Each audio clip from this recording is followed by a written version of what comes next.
तो सीजीपीएससी का स्ट्रक्चर को और थोड़ा सा पाठ्यक्रम क्या है उसको समझेंगे एक बार, क्योंकि सीजीपीएससी का एग्जाम बहुत बड़ा है, 3 चरणों में होता है, जैसा कि आप सभी को पता होगा, इतना तो पता होगा 3 चरणों में होता है।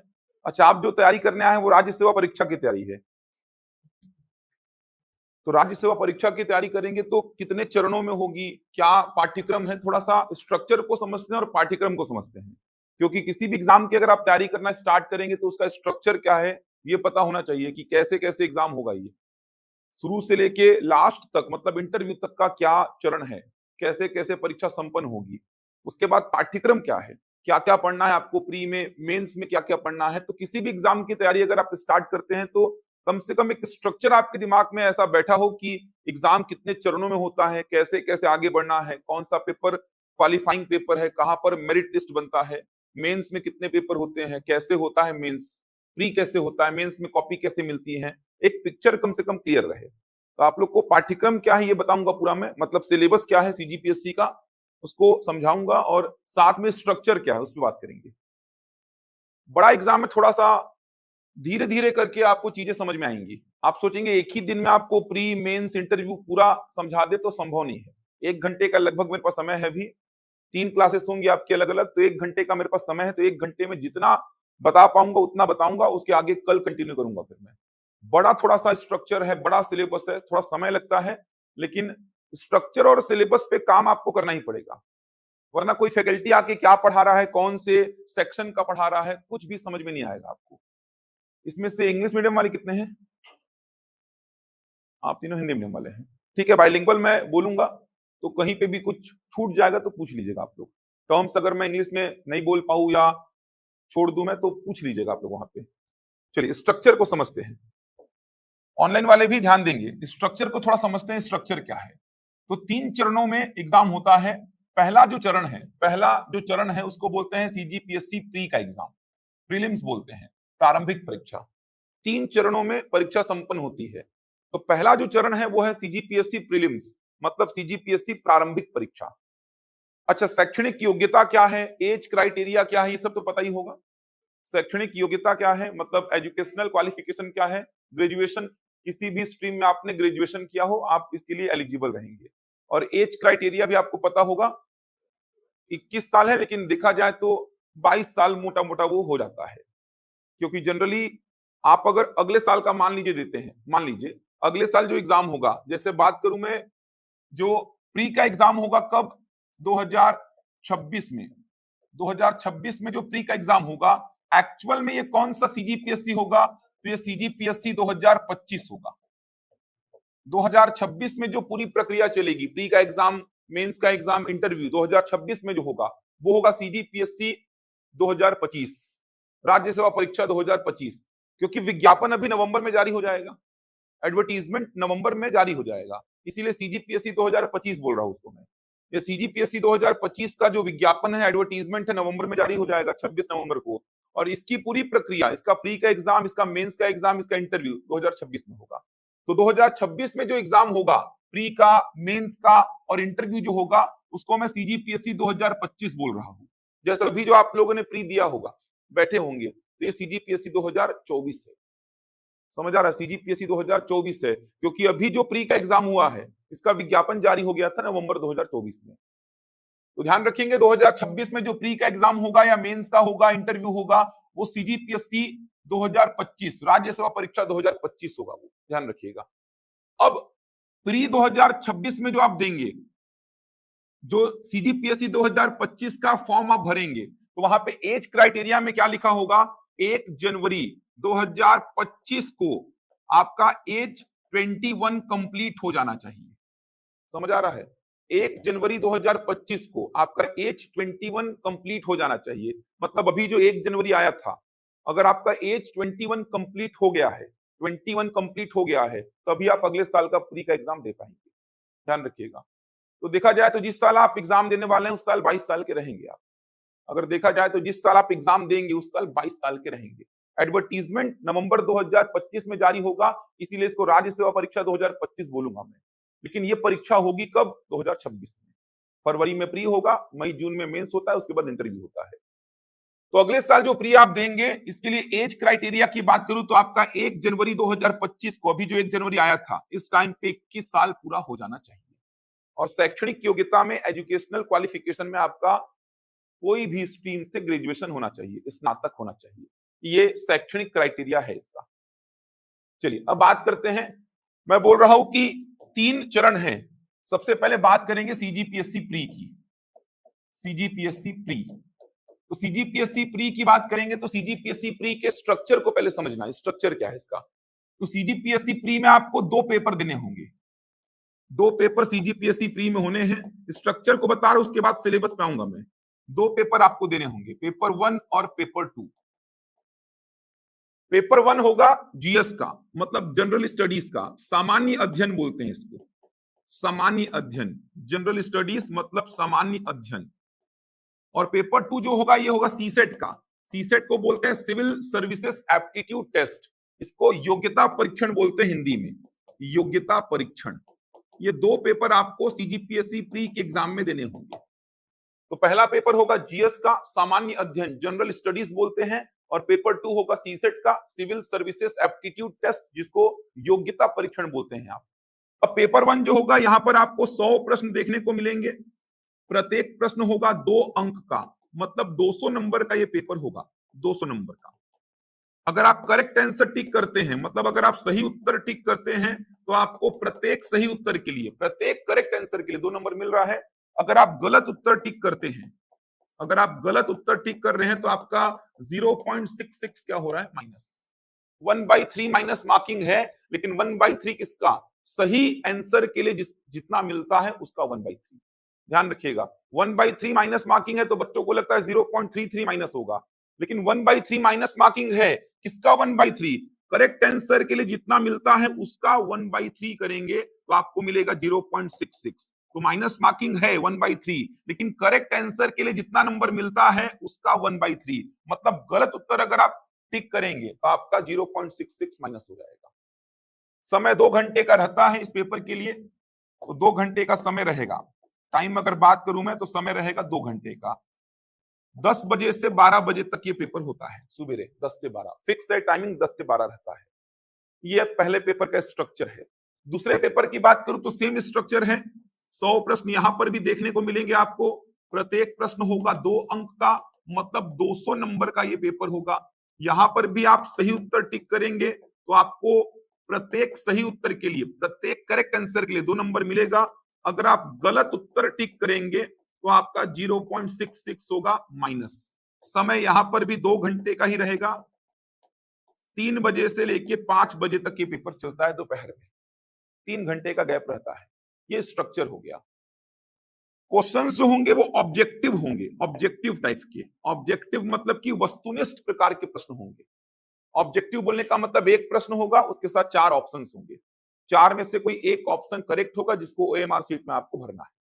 सब्जेक्टिव नहीं है, वो मेंस में होगा, जहां पे पूरा रिटर्न होगा, लिखना होगा सब्जेक्टिव। तो यहां पर जो प्री होगा ये पूरा ऑब्जेक्टिव पैटर्न में होगा। कहने का मतलब एक प्रश्न होगा, इसके साथ 4 ऑप्शंस होंगे, 4 में से कोई एक ऑप्शन करेक्ट होगा जिसको आपको ओएमआर शीट मिलेगा, उसमें फिल करना है, उसमें गोला भरना है आपको। ऑफलाइन मोड पे एग्जाम होता है, ऑनलाइन मोड पे एग्जाम नहीं होता है, ध्यान रखिएगा। बैंकिंग, एसएससी, रेलवे, ये सब ऑनलाइन मोड पे होते हैं, लेकिन सीजीपीएससी के एग्जाम की बात करूं, ये राज्य सेवा परीक्षा, तो ये होता है आपका पूरा का पूरा ऑफलाइन मोड पे। समझ आया? स्ट्रक्चर को समझा रहा हूं, स्ट्रक्चर है ये।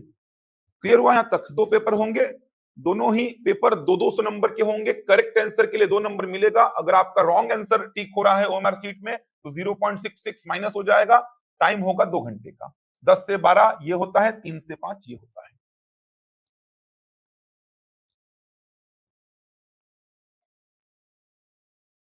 चलिए बात करेंगे इस पे। और खास बात क्या है इस पे? खास बात यह है, पेपर सेकंड जो है ये क्वालिफाइंग नेचर का पेपर है, ध्यान रखिएगा। पेपर सेकंड जो है ये क्वालिफाइंग नेचर का पेपर है, क्वालिफाइंग नेचर का, ये खास बात है, इसको थोड़ा ध्यान से समझना। पेपर सेकंड क्वालिफाइंग नेचर का पेपर है। मेरिट जो बनेगा वो पेपर 1 से बनेगा, ध्यान से समझना इस बात को। मेरिट लिस्ट जो बनता है ये पेपर 1 से बनता है, ये पता है सभी को। पेपर सेकंड क्वालिफाइंग नेचर का पेपर है, मेरिट जो बनेगा वो पेपर 1 से बनेगा। इसको थोड़ा ध्यान से समझना, क्योंकि एक एक साल हो जाते हैं, बच्चों को पता नहीं होता कि क्वालिफाइंग नेचर का मतलब क्या है। देखो, सबसे पहली बात, पेपर 1 हो चाहे पेपर 2 हो, आपको मिनिमम मार्क्स तो लाने ही है। मिनिमम मार्क्स की बात करूं अगर, तो जनरल अगर आप हैं, अनारक्षित हैं, जनरल कैंडिडेट अगर आप हैं, तो आपको मिनिमम 66 अंक लेकर के आने हैं। मिनिमम 66 अंक मतलब कितना परसेंट हो गया? 33%, 200 में। चाहे पेपर 1 हो चाहे पेपर 2 हो, मिनिमम मार्क्स तो आपको लाने ही है। मिनिमम मार्क्स अगर जनरल कैंडिडेट हैं, यूआर है, अनारक्षित हैं, अनरिजर्व्ड हैं, तो आपको 66 अंक 200 में लाने ही है, चाहे वो जीएस का पेपर हो चाहे सीसेट का पेपर हो। अगर आप 66 से कम यहां लाए या फिर यहां लाए तो बाहर हो जाएंगे सीधे। इसके अलावा बात करूं मैं ओबीसी एससी एसटी की, तो ओबीसी एससी एसटी को मिनिमम 46 मार्क्स लेकर के आने हैं। 46 मार्क्स यानी कितना परसेंट हो गया? 23%। यहां पर भी मिनिमम 46, यहां पर भी मिनिमम 46 तो लाना ही है। तो जनरल कैंडिडेट जो हैं उनका मिनिमम मार्क्स है 66 और ओबीसी एससी एसटी का है मिनिमम 46। 33%, 23%। अब एक बात समझना, पेपर सेकंड क्वालिफाइंग नेचर का पेपर है, ध्यान से समझना इस बात को। पेपर सेकंड के बारे में क्या बोल रहा हूं मैं? पेपर सेकंड क्वालिफाइंग नेचर का पेपर है, मतलब केवल आपको पेपर सेकंड को क्वालिफाई करना है। मेरिट जो बनेगा पेपर 1 से बनेगा। यह व्यवस्था 2017 पीएससी प्री से लागू की गई। 2017 पीएससी प्री से यह व्यवस्था लागू की गई थी। 2017 पीएससी प्री बोलने का मतलब इसका एग्जाम कब हुआ होगा? फरवरी 2018 में। तो 2017 पीएससी प्री से पेपर सेकंड को क्वालिफाइंग नेचर का कर दिया गया, मतलब केवल क्वालिफाई करना है, मेरिट में इसका नंबर नहीं जुड़ेगा। मतलब अगर आप जनरल कैंडिडेट हैं तो आपको मिनिमम कितना लाना है? 66। अगर आप ओबीसी एससी एसटी है तो मिनिमम कितना लाना है? 46। कहने का मतलब आपका 150 नंबर आ रहा है सीसेट में और मेरा 70 आ रहा है, तो दोनों का इंपॉर्टेंस सेम है। आपने भी सीसेट क्वालिफाई कर लिया है, मैंने भी सीसेट क्वालिफाई कर लिया है। ना आप आगे हैं मेरे से, ना मैं आपसे पीछे। दोनों का इंपॉर्टेंस क्या है? सेम है। केवल चेक किया जाएगा कि आपने पेपर सेकंड को क्वालिफाई किया है कि नहीं किया है। ध्यान से समझेंगे क्या बोलना चाहता हूं, थोड़ा ध्यान से समझेंगे। मान लो कोई छात्र ए है, समझिए स्ट्रक्चर को समझिए। कोई छात्र ए है, छात्र ए का पेपर 1 में 80 नंबर आया है और पेपर 2 में आया है 120 नंबर। मान लीजिए कोई छात्र ए है, इसका पेपर 1 में 80 आया है और पेपर 2 में आया है 120, इसका टोटल नंबर कितना काउंट किया जाएगा? 80। ये बोल रहा हूं। पेपर सेकंड केवल चेक किया जाएगा कि पेपर सेकंड आपने क्वालिफाई किया कि नहीं किया। तो पेपर सेकंड क्वालिफाई हो गया है, इसका टोटल नंबर कितना काउंट किया जाएगा? 80। छात्र बी की अगर बात करूं, मान लीजिए इसका पेपर 1 में आया है, मान लीजिए 100 नंबर और पेपर 2 में इसका 70 आया है, इसका टोटल नंबर कितना काउंट होगा? 100 काउंट होगा। मान लो कोई छात्र सी है, इसका पेपर 1 में मान लीजिए एग्जांपल के लिए आया है 70 नंबर और पेपर 2 में आया है 150 नंबर, इसका टोटल नंबर कितना काउंट होगा? 70।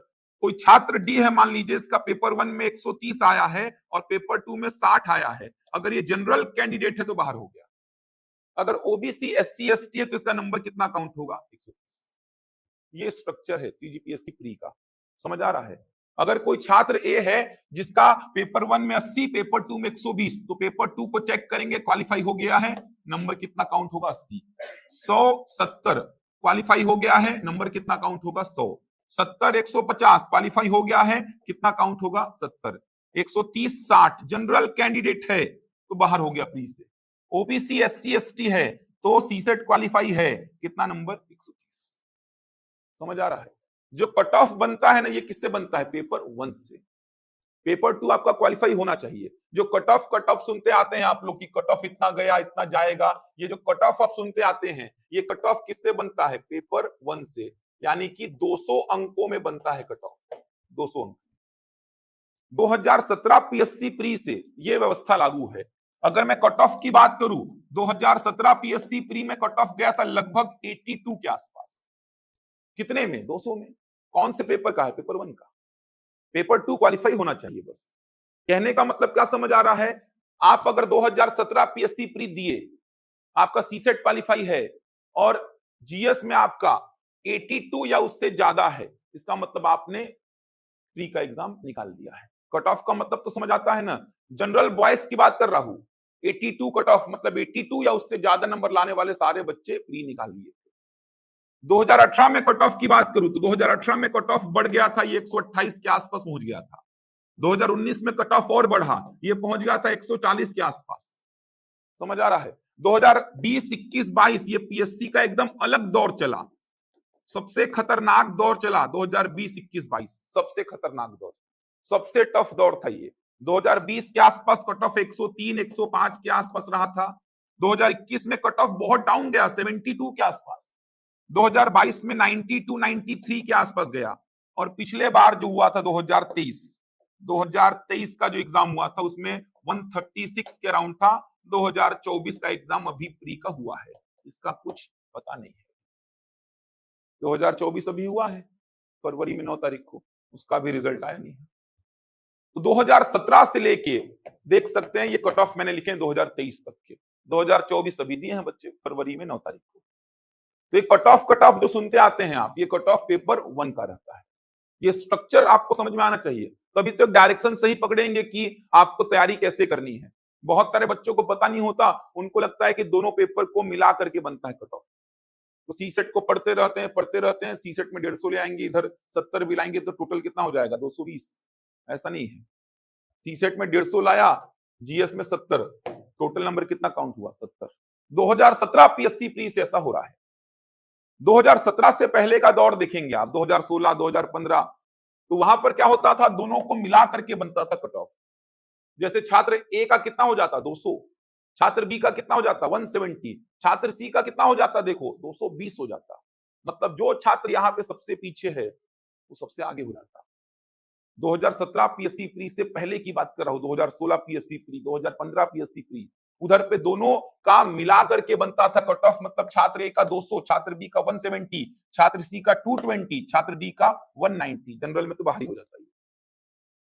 तो हो क्या रहा था उससे, जो मैथ्स बैकग्राउंड के बच्चे थे, जो इंजीनियरिंग फील्ड के बच्चे थे, उनको एक तरफा फायदा हो रहा था।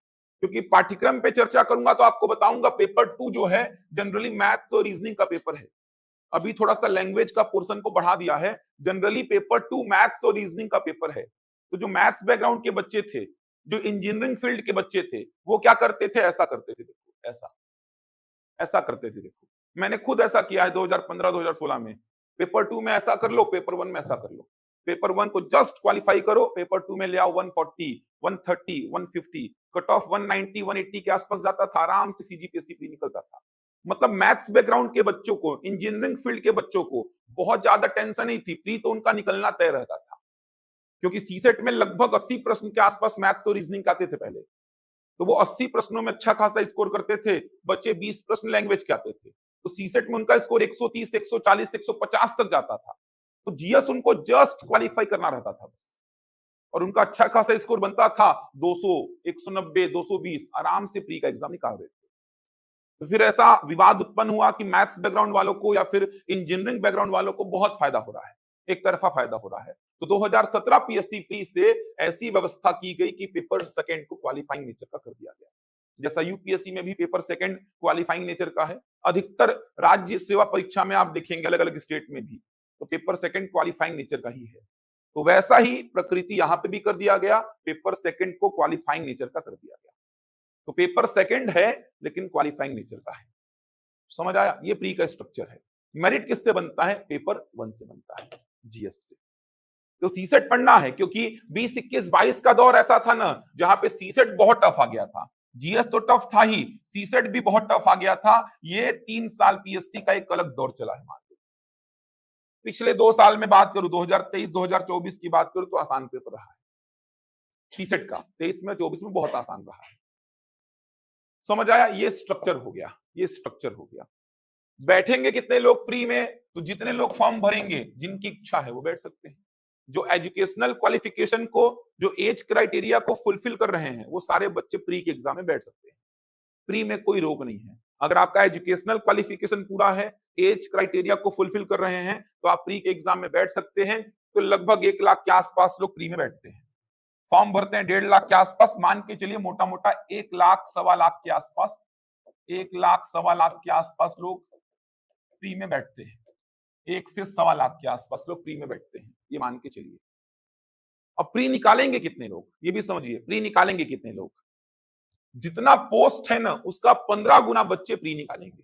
जितना पोस्ट है, जितने पोस्ट के लिए एग्जाम लिया गया है उसका 15 गुना बच्चे प्री का एग्जाम को निकालेंगे।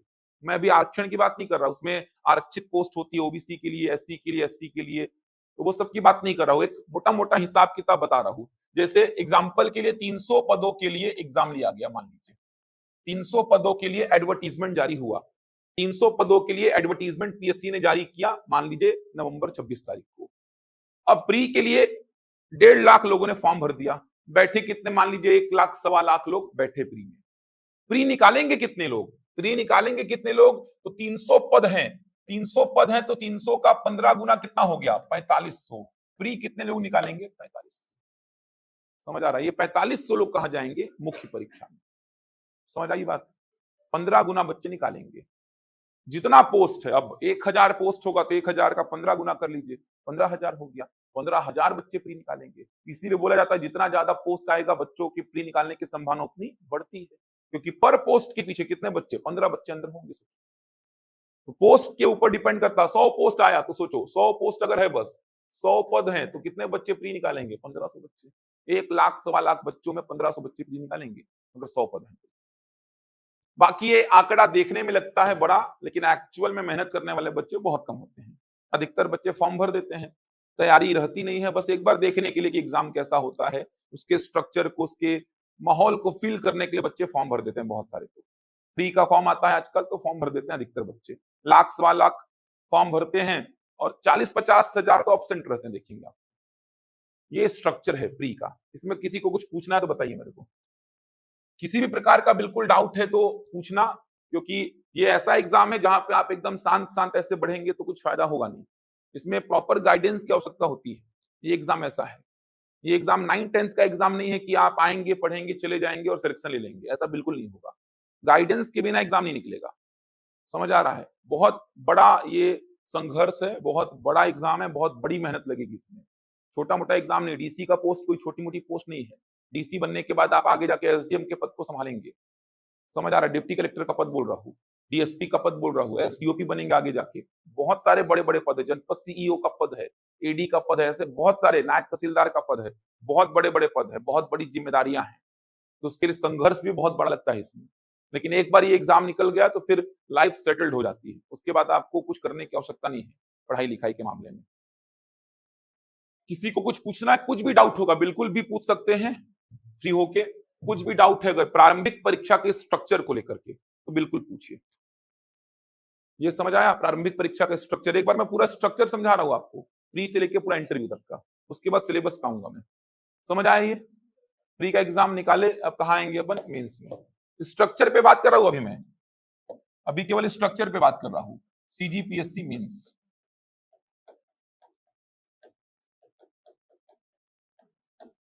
सीजीपीएससी मेंस, कहीं कहीं पे मेन भी लिखा होता है, MAIN भी लिखा होता है, जनरली वही है, वो ऐसा अपन जोड़ देते हैं। तो सीजीपीएससी मेंस। अब सीजीपीएससी मेंस का स्ट्रक्चर को समझाता हूं मैं, स्ट्रक्चर को पहले बता रहा हूं। पाठ्यक्रम पे तो चर्चा कर ही नहीं रहा हूं अभी मैं, स्ट्रक्चर समझा रहा हूं। कितने बच्चे आए यहाँ पे, 4500 बच्चे। 300 पद लेकर के चल रहा हूं मैं, कितने बच्चे बैठेंगे अब मेंस में, 4500 बच्चे। अब मेंस का स्ट्रक्चर थोड़ा खतरनाक स्ट्रक्चर है। मेंस में क्या होगा, टोटल 7 पेपर देने होंगे आपको, टोटल 7 पेपर, टोटल 7 पेपर देने होंगे। प्रत्येक पेपर होगा 200 अंक का, प्रत्येक पेपर 200 अंक का होगा, मतलब टोटल 1400 नंबर का मेंस हो गया, टोटल 1400 नंबर का मेंस हो गया। प्रत्येक पेपर 200 नंबर का, मतलब 1400 नंबर का मेंस का एग्जाम हो गया। अब 1400 नंबर का मेंस का एग्जाम हो गया ये। पहली बात, हर पेपर में मिनिमम क्राइटेरिया आपको फुलफिल करना ही है। जनरल अगर आप हैं, अनारक्षित हैं, तो 66 अंक, मतलब कितना परसेंट हो गया, 33%। ओबीसी एससी एसटी हैं तो हर पेपर में मिनिमम क्राइटेरिया आपका 46 अंक, मतलब कितना, 23%। अगर आप अनारक्षित हैं, यूआर हैं, अनारक्षित अनरिजर्व्ड हैं, तो आपको हर पेपर में बोल रहा हूं, 7 पेपर होंगे, हर पेपर में इंडिविजुअल बात कर रहा हूं, ये मिनिमम क्राइटेरिया फुलफिल करना ही है। अनारक्षित है तो 66 अंक 200 में मिनिमम लाना ही है, 33%। ओबीसी एससी एसटी है तो 46 अंक, मतलब 23%। तो ये क्राइटेरिया तो आपको हर पेपर में फुलफिल करना है। अगर किसी भी एक पेपर में आप ये क्राइटेरिया फुलफिल नहीं कर पा रहे हैं तो बाहर हो जाएंगे। ध्यान रखिएगा। 6 पेपर बहुत शानदार किए, एक पेपर में आपका क्वालिफाई नहीं हो पाया, मान लो आप जनरल थे 60 आ गया, बाहर हो जाओ। समझ आ रहा है? ध्यान रखिएगा। तो हर पेपर में ये मिनिमम क्राइटेरिया को फुलफिल करना है आपको। 7 पेपर होंगे, सब्जेक्टिव होंगे, ध्यान रखिएगा। सब्जेक्टिव होने का मतलब डिस्क्रिप्टिव बोल सकते हैं आप, मतलब लिखना होगा पूरा आपको। कॉपी दिखाऊंगा आने वाले लेक्चर्स में, मेंस की कॉपी दिखाऊंगा, खुद की कॉपी दिखाऊंगा जो मैंने लिखा है, या और भी बच्चों की कॉपी वो दिखाऊंगा आपको। तो मेंस की कॉपी दिखाऊंगा मैं आपको। तो अभी केवल स्ट्रक्चर बता रहा हूं। मेंस में 7 पेपर देने होंगे, हर एक पेपर का स्ट्रक्चर दिखाऊंगा आपको, कैसा कॉपी रहता है। पेपर 1 जैसे लैंग्वेज का पेपर होता है, पेपर 2 ऐसे का होता है, पूरा कॉपी दिखाऊंगा आपको आगे चल के। 200 नंबर का 7 पेपर होगा, सब्जेक्टिव होगा। 2 नंबर के क्वेश्चंस भी रहते हैं, 4 नंबर के क्वेश्चंस भी रहते हैं, 8 नंबर के क्वेश्चंस भी रहते हैं, 10 नंबर के क्वेश्चंस भी रहते हैं, और 15 नंबर के क्वेश्चंस भी रहते हैं। समझ आ रहा है? पेपर में 2 नंबर का क्वेश्चन भी दिखेगा, 4 का भी, 8 का भी, 10 का भी, 15 का भी। वर्ड लिमिट रहती है, इसके लिए 30 वर्ड लिमिट रहेगी, इसके लिए 60 रहेगी, ऐसे वर्ड लिमिट, इसके लिए 100, इसके लिए 125, इसके लिए 175 वर्ड लिमिट्स भी रहती है। स्पेस लिमिटेड रहता है, उसी स्पेस में लिखना है। क्वेश्चन लिखा रहेगा, फिर स्पेस देकर के अगला क्वेश्चन आ जाएगा, उसी स्पेस में लिखना है। कॉपी दिखाऊंगा आपको, चिंता मत करिए। अभी स्ट्रक्चर पे बात कर रहे हैं। तो 7 पेपर, 200 अंक, 1400 नंबर का हो गया। मिनिमम क्राइटेरिया आपको फुलफिल करना है। यूआर के लिए 66 अंक और ओबीसी एससी एसटी के लिए 46 अंक। अब एक बात समझो यहाँ पे, इसका शेड्यूल कैसा रहता है? इसका शेड्यूल कैसा रहता है? पहले दिन आप देंगे पहला पेपर, दूसरा पेपर, दूसरे दिन देंगे तीसरा पेपर, चौथा पेपर, तीसरे दिन देंगे पांचवा पेपर, छठवां पेपर, और चौथे दिन देंगे आप सातवां पेपर। समझ आ रहा? कोई गैप नहीं रहता, प्रत्येक दिन आपको 2 पेपर देना है। मतलब पहला पेपर चलता है ये 9 से 12, दूसरा पेपर चलता है 2 से 5, फिर यहाँ पे तीसरा पेपर 9 से 12, चौथा 2 से 5, पांचवा पेपर 9 से 12, छठवां 2 से 5, सातवां 9 से 12। कोई गैप नहीं रहेगा। 3-3 घंटे का पेपर होता है, प्रत्येक पेपर 3-3 घंटे का होगा, कोई गैप नहीं रहेगा। ध्यान दीजिएगा, कोई गैप नहीं है। 9 से 12, 2 से 5, 9 से 12, 2 से 5, 9 से 12, 2 से 5, फिर 9 से 12।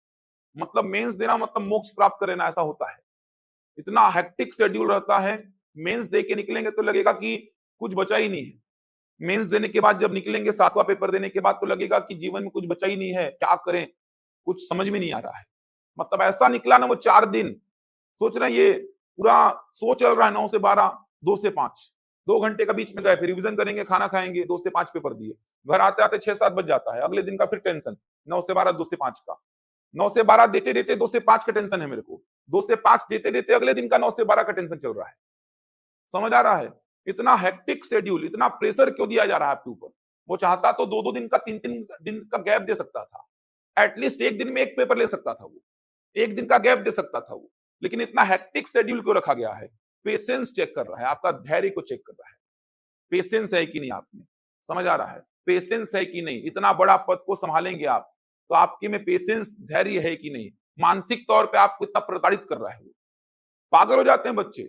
लिखते लिखते ऐसा बैक पेन होने लगता है, वो स्प्रे लेके बैठते हैं जिससे पेन खत्म हो जाए। ऐसा झुके रहोगे, लिखते रहोगे, लिखते रहोगे, लिखना है, टिक थोड़ी मारना है, लिखना है, पूरा पूरा लिखना है।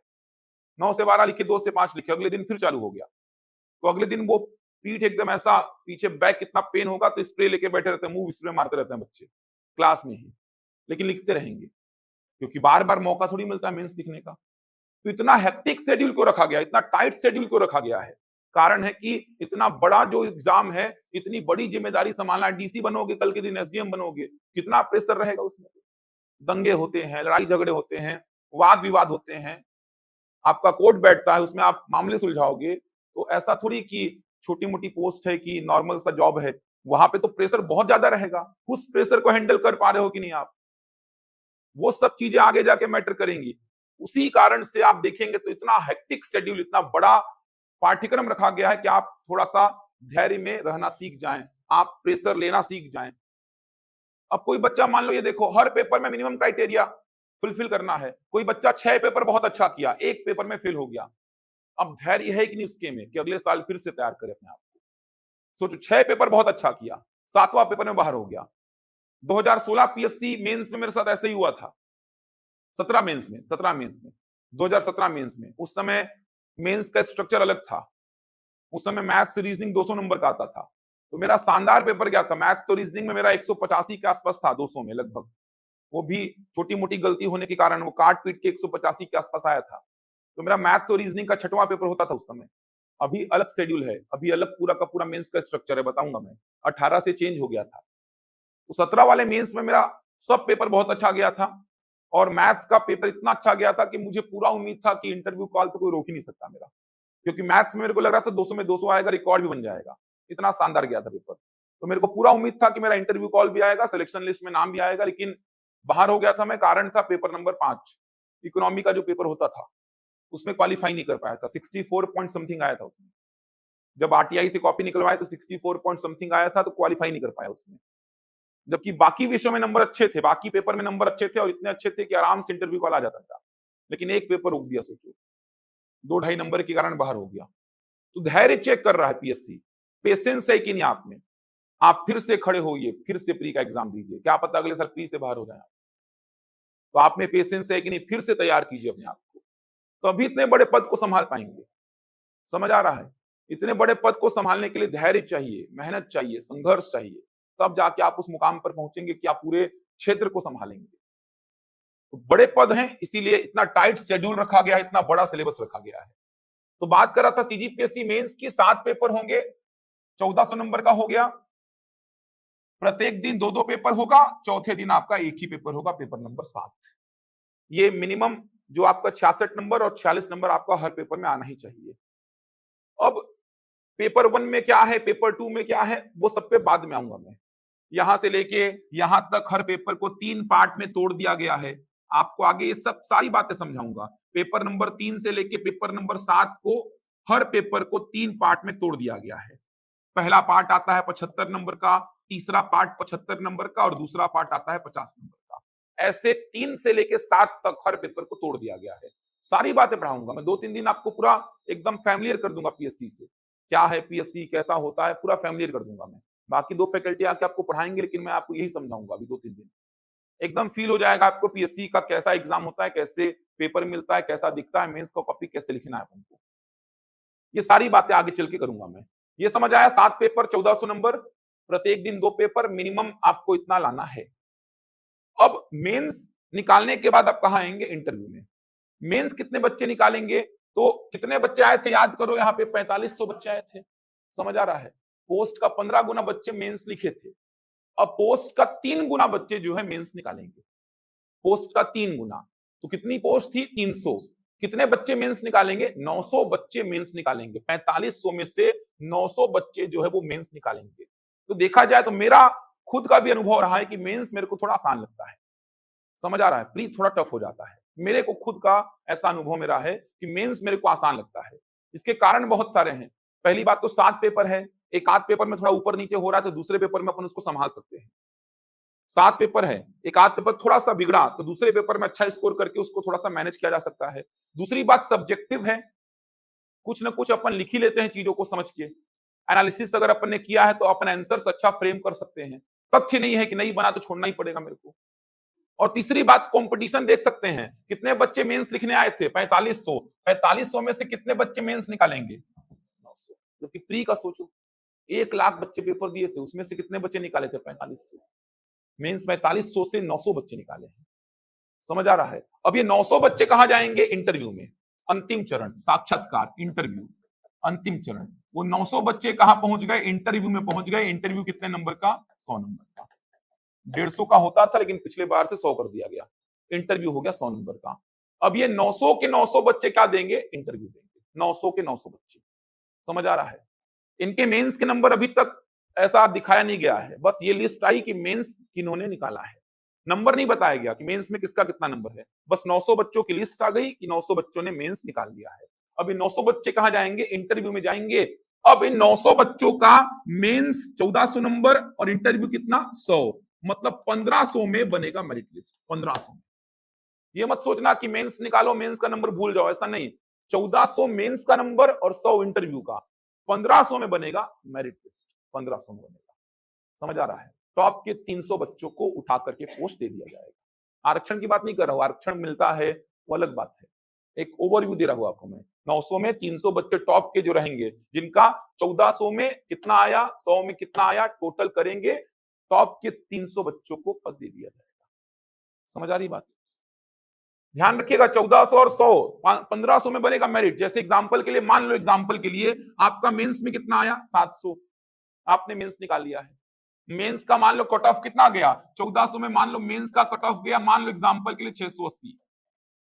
680 नंबर मेंस का कट ऑफ गया, मतलब 680 या उससे ज्यादा नंबर लाने वाले सारे बच्चों ने मेंस निकाल लिया। 900 बच्चे मेंस निकाल लिए। आपका नंबर कितना आया 700, आपने मेंस निकाला। मेरा नंबर कितना आया 720, मैंने भी मेंस निकाल लिया है। आपने भी मेंस निकाला, मैंने भी, क्योंकि मेंस का कट ऑफ कितना गया 680, तो आपने भी मेंस निकाला, मैंने भी मेंस निकाला। आप भी इंटरव्यू देंगे, मैं भी इंटरव्यू दूंगा। अब मान लो इंटरव्यू में आपका कितना नंबर आया 100 में 80, और मेरा इंटरव्यू में 100 में कितना आया 40। समझ आ रहा है? तो आपका टोटल कितना हो गया 780, और मेरा टोटल कितना हो गया 760। आपको मिल जाएगा पोस्ट, में बाहर हो जाऊंगा। अगर दो में एक ही पोस्ट देना है तो आपको मिलेगा, मैं बाहर हो जाऊंगा। समझ आ रहा है? तो इंटरव्यू बहुत बड़ा खेल करता है। इस बार तो खेल ही कर दिया बच्चों के साथ में। इस बार जो हुआ है, किसी को 100 में 80 नंबर भी मिले हैं और किसी को 32, 35, 40 नंबर भी मिले हैं। ये हालत हुई है। देख पा रहे हो? आप इंटरव्यू के नंबर पे मेरे से आगे हो गए हो। आप मान लो आपका नंबर कितना था 680 नंबर था मान लो, मेरा 720 नंबर था मान लो।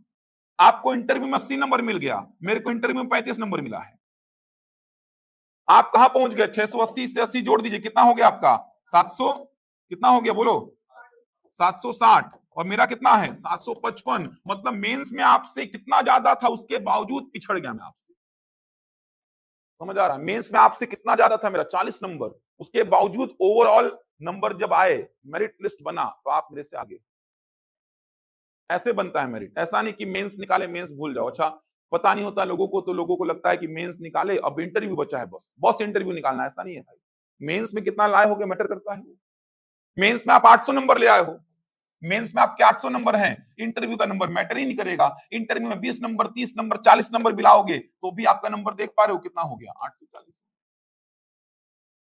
तो मेंस और इंटरव्यू को मिला करके बनेगा मेरिट। समझ आ रहा है?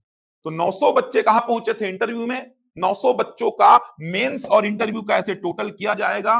900 बच्चों का पूरा ऐसा पीडीएफ देखेंगे आप, जिसमें मेंस का नंबर रहेगा सातों पेपर का और इंटरव्यू का नंबर रहेगा। टोटल कर दिया जाएगा 1500 में किसका कितना आ रहा है, 300 बच्चों को पद दे दिया जाएगा। ये स्ट्रक्चर है। लेकिन आरक्षण रहता है 50, 55, 60% तो आरक्षण रहता है इसमें। ये स्ट्रक्चर है पूरा सीजीपीएससी का। समझ आया? प्री, मेंस और इंटरव्यू, ये स्ट्रक्चर है। 900 बच्चे देंगे, 300 बच्चे पोस्ट पाएंगे इसमें। तो ये पूरा स्ट्रक्चर बता रहा था। सिलेबस में क्या क्या है इस पे बात नहीं किया हुई मैं। सिलेबस पे बात करूंगा थोड़ा सा प्री का आज, लेकिन ये सब जानना बहुत जरूरी है। ये नहीं जानेंगे तो फिर आगे बढ़ने का मतलब ही नहीं है यार।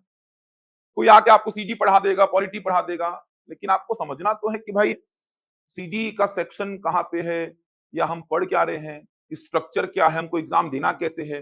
प्री का एग्जाम देना है, मेंस का एग्जाम देना है, प्री में कितने पेपर देने हैं, क्वालिफाइंग पेपर का मतलब क्या है, मेंस में कितने पेपर देने हैं, मेरिट लिस्ट फाइनल कैसे बनता है, कितने नंबर पे बनता है।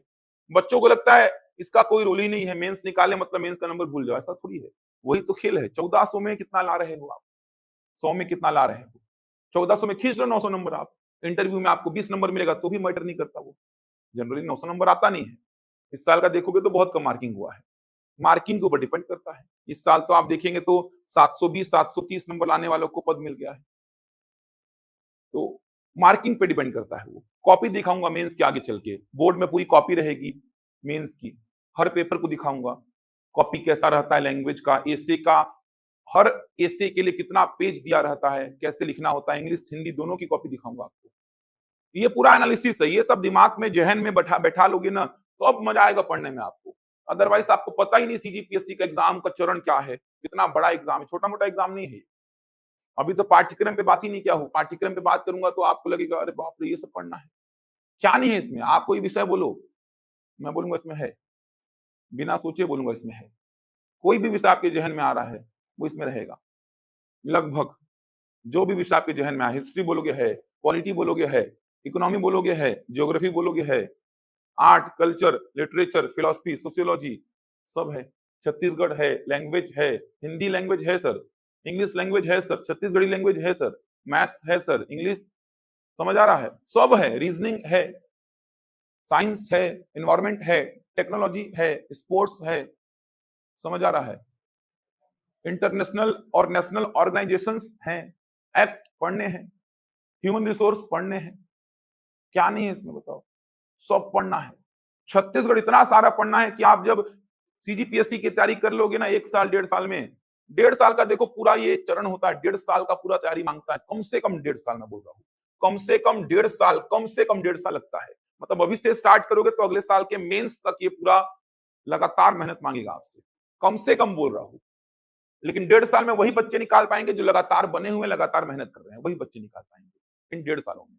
बहुत सारे बच्चे हैं, मेरे रिलेटिव्स हैं, मेरे दोस्त हैं, मेरे स्टूडेंट रहे हैं, इंग्लिश मीडियम के बच्चे, हिंदी मीडियम के बच्चे, जो 1.5 साल में निकाल दिए एग्जाम को। 5 साल 4 साल भी लगता है बच्चों को, लेकिन अगर आप 1.5 साल लगातार एकदम फोकस्ड होके चले ना, गाइडेंस में चले प्रॉपर, 1.5 साल में निकल जाता है एग्जाम।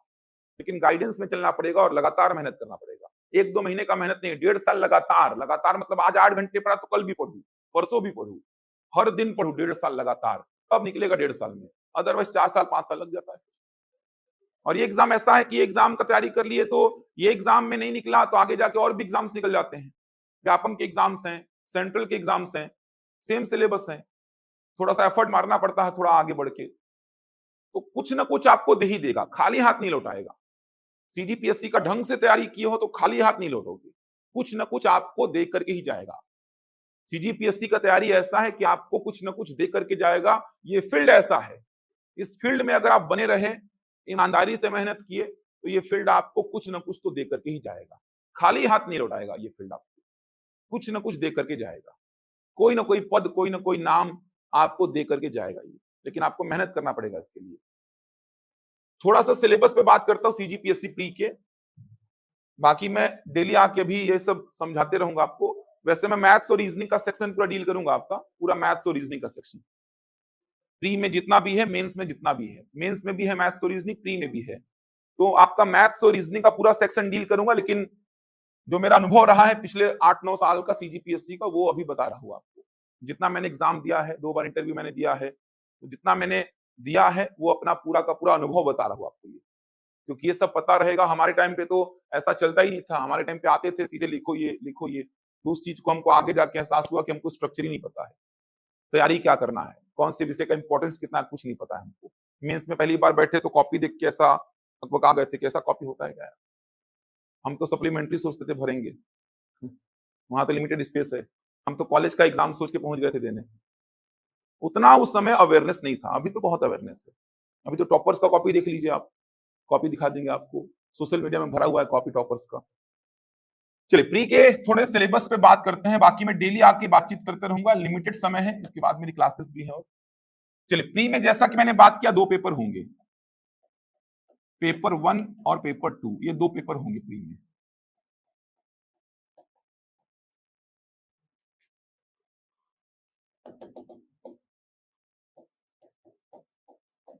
ये 2 पेपर होंगे प्री में। पहला पेपर मैंने क्या बोला था, जनरल स्टडीज का होगा, मतलब सामान्य अध्ययन का होगा, सामान्य अध्ययन। तो पहला पेपर जैसा कि आप सभी को पता है, जनरल स्टडीज सामान्य अध्ययन।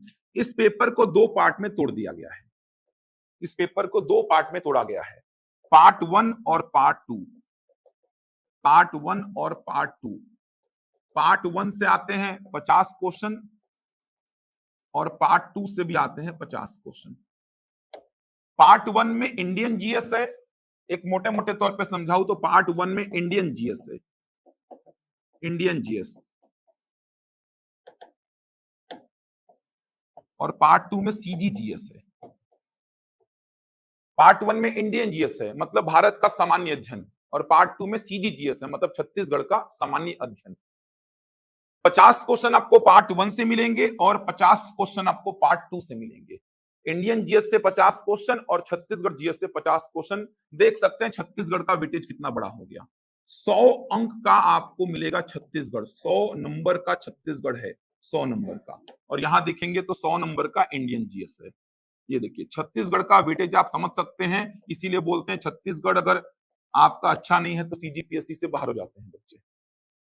100 नंबर का छत्तीसगढ़ आएगा पूरा पूरा। अब इंडियन जीएस में क्या क्या पढ़ना है, तो आपके पास ये जो ब्राउजर है इसको देख सकते हैं, इसमें लिखा हुआ है पूरा, देखिए हिंदी इंग्लिश दोनों में लिखा हुआ है। लिखूंगा पूरा, उससे अच्छा देखिए इसको, आपको दिखेगा पूरा। देखिए हिंदी में भी लिखा हुआ है आप देखेंगे तो प्रारंभिक परीक्षा पाठ्यक्रम आपको दिखेगा हिंदी में भी लिखा हुआ, और इंग्लिश में भी आगे जाके देखेंगे तो इंग्लिश में भी लिखा हुआ है।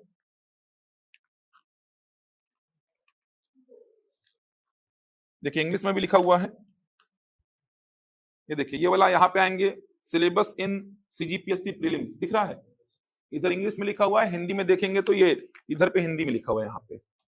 तो सिलेबस देखेंगे तो आप देख सकते हैं पार्ट 1 में सामान्य अध्ययन लिख दिया है, उसको मैं इंडियन जीएस लिखा हूं, वहां पे सामान्य अध्ययन लिखा है, जनरल स्टडीज लिखा है, उसको मैंने क्या लिख दिया है, उसको मैंने लिख दिया है इंडियन जीएस।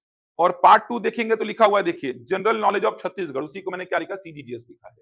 अब पार्ट 1 जो देख रहे हैं इंडियन जीएस, सामान्य अध्ययन, जनरल स्टडीज, इसमें क्या क्या पढ़ना है, तो इसमें सब पढ़ना है, history, polity, economy, geography, general science, environment, technology, art, culture, literature, philosophy, इसके अलावा करंट अफेयर, स्पोर्ट्स, सब कुछ है। इतिहास है, भूगोल है, संविधान है, अर्थव्यवस्था है, कला, साहित्य, संस्कृति, दर्शन, खेल कूद और करंट अफेयर, सब कुछ पढ़ना है। देख सकते हैं पूरा लिखा हुआ है, history of India and Indian national movement, physical, social and economic, geography of India, constitution of India and polity, Indian economy, general science and technology, Indian philosophy, art, literature, culture, उसके बाद करंट अफेयर्स, स्पोर्ट्स और environment. समझ आ रहा, सब कुछ जो मैंने बोला, इतिहास, भूगोल, संविधान, अर्थव्यवस्था, उसके बाद सामान्य विज्ञान, पर्यावरण, प्रौद्योगिकी, कला, संस्कृति, साहित्य, दर्शन, खेल कूद, करंट अफेयर, इतना है।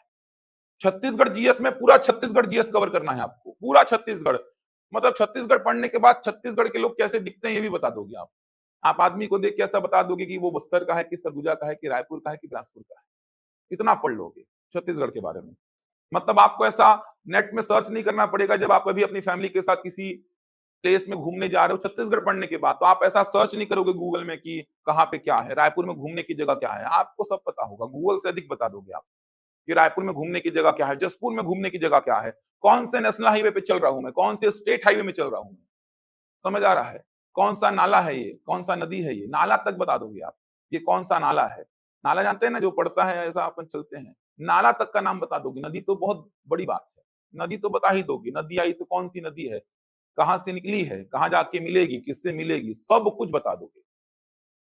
कौन क्या पहनता है, कैसा दिखता है, आभूषण तक पढ़ोगे आप, ज्वेलरीज जो पढ़ते हैं, खाना तक पढ़ोगे, ये कैसे बनता है, ये कैसे बनता है, नाच गाना सब, ट्राइब्स का सब कुछ है इसमें, जनजाति का सब कुछ पढ़ना पड़ेगा आपको।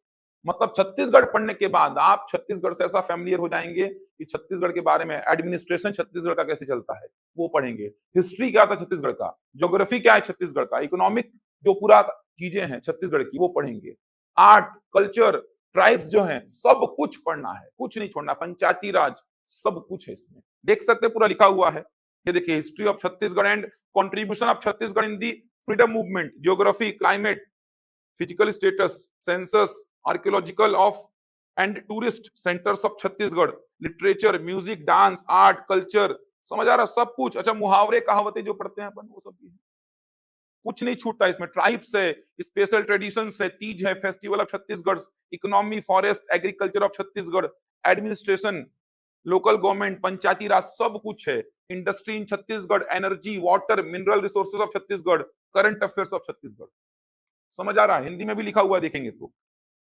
सब कुछ है, मतलब कुछ छूटता ही नहीं है इसमें, इतना सारा पढ़ना है आपको। छत्तीसगढ़ बहुत सारा है और पढ़ाएंगे, देखना आगे चल के लेक्चर छत्तीसगढ़ के होंगे, मजा आएगा छत्तीसगढ़ को पढ़ने में, जानोगे रायपुर के हो तो रायपुर का हिस्ट्री क्या रहा है, कैसे आया रायपुर, कब बना रायपुर डिस्ट्रिक्ट, कब बना रायपुर डिवीजन, एक एक चीज पढ़ेंगे आप, रायपुर का हिस्ट्री क्या रहा, कौन कौन से शासन ने यहाँ पे, कौन कौन से शासकों ने यहाँ पे शासन किया है, कौन कौन से वंश यहाँ पे आए थे, समझ आ रहा है, एक एक चीज, इनका रायपुर के जो लोकल जो नेता थे वो कौन थे जिनका अच्छा खासा योगदान रहा, रविशंकर शुक्ल के बारे में पढ़ेंगे आप, समझ आ रहा है, सब कुछ है, बैरिस्टर छेदीलाल के बारे में पढ़ेंगे, सुंदरलाल शर्मा के बारे में पढ़ेंगे, एक एक जो नाम सुनते आए हैं, यूनिवर्सिटीज का जो नाम रखा गया है इतने सारे, जैसे रविशंकर शुक्ल, समझ आ रहा है, छेदीलाल, सब तो सुनते आ रहे हैं आप, सुंदरलाल, सबके बारे में पढ़ेंगे आप, कलचुरी के बारे में सुनते आए होंगे आप, कलचुरी ने लंबे समय तक यहाँ पे शासन किया, पूरा कलचुरी को पढ़ेंगे आप कि कलचुरी का शासन कैसा रहा था, अंग्रेजों ने यहाँ पे क्या किया, कैसे काम किया, कब आए अंग्रेज, रियासतें सुनते आए हैं आप, सरगुजा रियासत के महाराज, बस्तर रियासत के महाराज, तो सब कुछ पढ़ेंगे आप, एक एक जानकारी आपको छत्तीसगढ़ की मिलेगी इसमें, तो पढ़ाएंगे फैकल्टीज आके आपको। तो ये पेपर 1 है जीएस का, मतलब सामान्य अध्ययन का। लिखवा नहीं रहा हूं, आपके पास ये चीजें हैं, आप देख सकते हैं इसमें। बाकी मैं कल बात करूंगा, कल इस पे बात करूंगा, जो कि मेरा पेपर भी है, पेपर 2 जो मैं पढ़ाऊंगा आपको।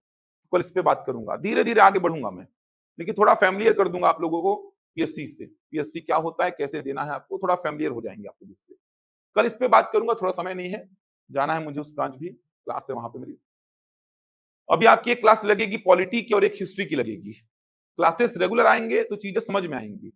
और फैकल्टी यहाँ के बहुत अनुभवी हैं, लंबे समय से इस फील्ड में जुड़े हुए हैं, अपने अपने विषय में बहुत लंबे समय से काम कर रहे हैं, तो गाइडेंस भी आपको मिलेगा। और ये एग्जाम ऐसा है जहां पे गाइडेंस की आवश्यकता है। हम अभी भी अपडेटेड रहते हैं, अभी भी एग्जाम्स वगैरह देते रहते हैं, ताकि हम अपडेट रहें। एक्चुअल में जो पेपर का लेवल है हम बच्चों को बता पाए कैसा पेपर था। बाहर बैठ के केवल ऐसा पेपर देख के पेपर को आसान टफ बोलना सही नहीं रहता है। आप पेपर को फील कर पाएंगे पेपर एग्जाम हॉल में। तो बहुत हम मेहनत कर रहे हैं, डेडिकेटेड पूरी टीम है उड़ान की, सीजीपीएससी के पीछे, सीजी व्यापम के पीछे, तो कमी कहीं पे नहीं आएगी। अनुभवी टीम है, लगातार यहाँ के फैकल्टीज मेंस देते आए हैं, 7-7 8-8 बार मेंस दे चुके हैं। ऐसे फैकल्टीज भी इंटरव्यू तक जा चुके हैं 2-2 3-3 बार। व्यापम के एग्जाम्स निकाले हैं, दूसरे एग्जाम्स निकाले हैं, रेलवे के, एसएससी के। तो फैकल्टीज बहुत अनुभवी हैं, उनसे प्रॉपर गाइडेंस लीजिए, आप आगे बढ़िए, क्योंकि ये एग्जाम में बार बार बोल रहा हूँ 9th-10th का एग्जाम नहीं है, इसमें गाइडेंस की आवश्यकता लगेगी। आप बिना गाइडेंस के एग्जाम नहीं निकल पाएगा। आप कितना भी पढ़ लीजिए, अगर आप सही डायरेक्शन में नहीं चल रहे हैं कि क्या पढ़ना है क्या नहीं पढ़ना है, किस डायरेक्शन में पढ़ना है, जब तक आप सही नहीं चलेंगे, डायरेक्शन आपका सही नहीं होगा, दिशा सही नहीं होगा, तो दशा भी सही नहीं होगा। आप ध्यान रखिएगा इस फील्ड में। थोड़ा सा ये खतरनाक फील्ड है, इसमें आगे बढ़ना है, लेकिन थोड़ा सा सावधानी रख के आगे बढ़ना है। लेकिन सही डायरेक्शन में आगे बढ़े और निकाल लिए तो फिर आपका लाइफ सेटल्ड है पूरा। आपका छोड़, आपके साथ जितने लोग जुड़े हैं प्रत्यक्ष और अप्रत्यक्ष रूप से, डायरेक्ट और इनडायरेक्ट रूप से, जितने लोग आपके साथ जुड़े हैं ना, सबका लाइफ सेटल्ड हो जाता है। ये ऐसा पद है, इतने बड़े पद हैं, पावर, पैसा, मान सम्मान सब कुछ है इसमें। किसी भी चीज की कमी नहीं है कि सर इसका कमी है इस पद में, कोई चीज का कमी नहीं है। ड्रीम जॉब बोलते हैं, सपने में आते हैं जॉब, मिल जाए मिल जाए मिल जाए, बच्चों को लगता है मिलेगा, लेकिन संघर्ष है। और अपने बीच में से ही लोग निकालेंगे, ऐसा थोड़ी है कि कोई दूसरे ग्रह से आके, दूसरे देश से आके निकाल के जाएगा। छत्तीसगढ़ के बच्चे ही निकाल रहे हैं, आप में से ही कोई निकालेगा आगे चल के, क्या पता आप सब निकालेंगे आगे चल के। तो ऐसा मत सोचना कि बहुत टफ है, बहुत टफ एग्जाम नहीं है। ध्यान रखिएगा, सिलेबस पे आऊंगा मैं, बहुत टफ सिलेबस भी नहीं है। सिलेबस टफ नहीं है बोल रहा हूं, लेकिन सिलेबस बहुत बड़ा है ये बोल रहा हूं, बहुत वास्ट है सिलेबस। एक एक मतलब आप पढ़ेंगे चीजों को, हिस्ट्री पढ़ेंगे पॉलिटी भूल जाएंगे, पॉलिटी पढ़ेंगे ज्योग्राफी भूल जाएंगे, ऐसा चलता है।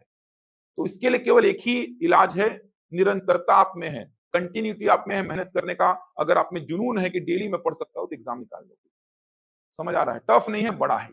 सिलेबस इसका टफ नहीं है, 9th-10th का पूरा पढ़ना है आपको, तो सिलेबस टफ नहीं है, सिलेबस बहुत बड़ा है। समझ आ रहा है? मेहनती लोगों का एग्जाम है ये, होशियार लोगों का एग्जाम नहीं है। अगर आपको लगता है मैं होशियार हूं तो एग्जाम निकाल ही चलूंगा, तो ऐसा नहीं है। अगर आप मेहनती हैं तो आप एग्जाम निकाल ही लेंगे। होशियार है तो फिर एडवांटेज ही है इसका, लेकिन मेहनती हैं तो एग्जाम निकाल लेंगे। सरकारी नौकरी के लिए मेहनत करना है आपको। ऐसा कुछ नहीं कि समझ में नहीं आएगा, समझ में सब आएगा। देखना अभी सर आके पॉलिटी पढ़ाएंगे, हिस्ट्री पढ़ाएंगे, समझ में सब आएगा। बस ये है कि बार बार रिविजन करना है, बार बार रिविजन करना है। इतना सारा सिलेबस है, रिविजन करना है, तो कंटिन्यूटी बना के चलेंगे तो एग्जाम निकाल लेंगे आप। मेहनती लोगों का एग्जाम है, मेहनत करना है, लेकिन एक बार मेहनत कर लीजिए, लाइफ सेटल हो जाएगा। कल मिलूंगा मैं आपसे, इस पे आगे चर्चा करूंगा और मेंस पे भी बात करूंगा, कॉपी दिखाऊंगा कल मेंस के आपको, मेंस की कॉपी कैसी होती है। मैं अभी 2-3 लेक्चर इसी में लूंगा, उसके बाद स्टार्ट करूंगा पढ़ाना आप लोग को। बाकी फैकल्टीज आके अपना विषय डील करते रहेंगे।